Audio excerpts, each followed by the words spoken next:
Usap-usapan ngayon ang umano'y isyung Blood versus Duty na kinasasangkutan ni Robin Padilla matapos kumalat ang balitang tinanggihan daw niya ang alok ni Coco Martin para sa inaabangang proyekto na Sigabo.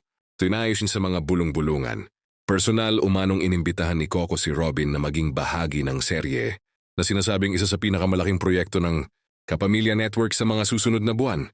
Dahil sa kanilang matagal ng samahan sa industriya, marami ang umasang agad itong tatanggapin ng aktor-senador. Gayunpaman lumutang ang espekulasyon na mas pinili umano ni Robin ang duty kaysa blood na posibleng tumutukoy sa kanyang kasalukuyang responsibilidad bilang lingkod bayan. Bilang isang aktibong miyembro ng gobyerno, hindi na raw biro ang oras at commitment na kailangan niya para sa trabaho, kaya maaaring hindi niya kayang pagsabayin ang isang full-scale teleserye. May ilan ding nagsasabi na hindi lang schedule ang dahilan, kundi maaaring may mga prinsipyo o direksyong gustong sundin.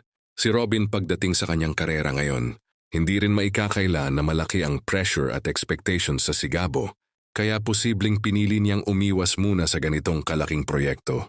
Sa kabila nito, wala pang opisyal na kumpirmasyon mula kina Robin o Coco tungkol sa tunay na estado ng alok at hinihintay pa rin ng publiko kung magsasalita ang kampo ng dalawa upang linawin ang issue. Sa ngayon, hati ang reaksyon ng netizens. May mga nakakaunawa sa desisyon ni Robin kung sakaling totoo ito, habang ang iba na may nanghihinayang sa oportunidad na makita siyang muli sa isang proyekto kasama si Coco.